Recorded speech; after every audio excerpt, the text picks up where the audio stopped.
Kepada yang terhormat Bapak Insinyur Brawijaya PhD selaku Direktur Politeknik Pekerjaan Umum, kemudian para wakil direktur, para kaprodi, jajaran dosen, serta orang tua dan teman-teman yang saya cintai.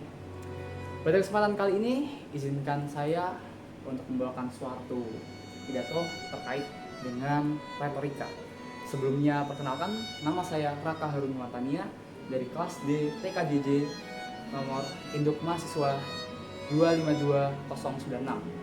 Baik, retorika. Saya yakin rekan-rekan sekalian tidak asing dengan kata retorika. Namun sebenarnya apa itu retorika? Apakah itu adalah sebuah gaya bahasa? Apakah itu adalah sebuah pidato? Aristoteles dalam bukunya yang berjudul Retorika menyampaikan bahwa yang dimaksud dengan retorika adalah seni dalam berbicara. Retorika sendiri akan dikatakan sukses apabila telah mencapai dua hal. Yang pertama adalah kebijaksanaan, di mana informasi yang disampaikan telah dipikirkan secara bijaksana dan membawa kebermanfaatan. Kemudian yang kedua adalah penggunaan kalimat, pemilihan diksi, dan apa yang disampaikan. Penggunaan kalimat yang tepat akan sangat berdampak pada apa yang disampaikan, karena dengan memilih kalimat yang tepat, maka informasi akan lebih mudah dicerna, dipahami, dan diresapi. Kemudian, retorika sendiri terdiri atas 3 unsur. Di antaranya adalah pathos, ethos, dan juga logos. Pathos adalah reputasi atau kredibilitas. Ini adalah salah satu unsur yang tidak dapat dibuat secara langsung, dimiliki secara instan. Karena kredibilitas adalah sesuatu yang dibangun, dipahat dalam suatu kurun waktu tertentu. Sebagai contohnya adalah dosen. Apabila dosen menyampaikan sesuatu, maka kita dapat mempercayai perkataan tersebut karena apa yang disampaikannya adalah suatu hal yang telah dia pelajari dalam kurun waktu yang lama. Dan kita mungkin tidak asing dengan salah satu tokoh yang terkenal di Indonesia, yaitu Rocky Gerung. Dia adalah orang yang bisa kita katakan kredibel, yang sudah terbiasa menyampaikan pendapat dengan logika yang sudah matang.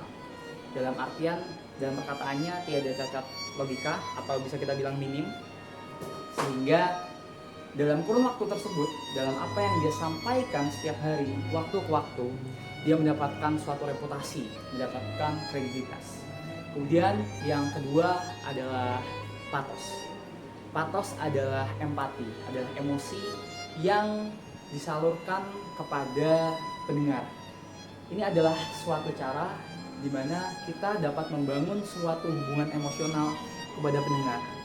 Karena informasi yang disampaikan, apabila itu sampai ke hati, maka informasi tersebut akan lebih mengena, akan lebih bermakna bagi para pendengar. Dan kemudian yang ketiga adalah logos, yaitu logika. Logika dibalik apa yang disampaikan. Jadi dalam menyampaikan suatu hal perlu landasan logika. Suatu hal yang disampaikan tidak boleh, atau dalam retorika sendiri haruslah berbasis logika, tegas, dan jelas. Artinya apa yang disampaikan tidak boleh cacat logika. Apa yang disampaikan haruslah mencapai suatu kebijaksanaan yang sebelumnya telah disampaikan. Jadi itu tadi adalah ketiga unsur dalam retorika. Maka kemudian apakah yang saya lakukan saat ini adalah sebuah retorika? Ternyata jawabannya adalah tidak. Mungkin orang-orang seperti saya bisa menyatakan atau mengklaim bahwa kami telah menyelesaikan atau telah mencapai logos dan juga pathos, yaitu ikatan emosi dan juga logika dalam apa yang disampaikan.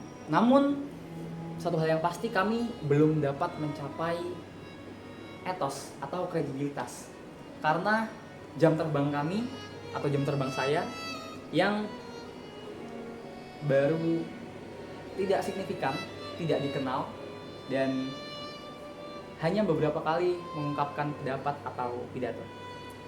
Jadi hal orang-orang yang mungkin menyampaikan retorika adalah seperti dosen atau seperti Rocky Gerung. Dan bagi orang-orang yang baru mencoba menyampaikan sesuatu seperti kami, tidak ada etos di dalamnya, tidak ada kredibilitas. Karena kredibilitas tidak bisa dibuat secara instan dan itu adalah suatu hal yang perlu dibangun step by step, waktu ke waktu. Dan sekian dari saya terkait dengan retorika. Saya harap bermanfaat. Terima kasih dan sampai jumpa.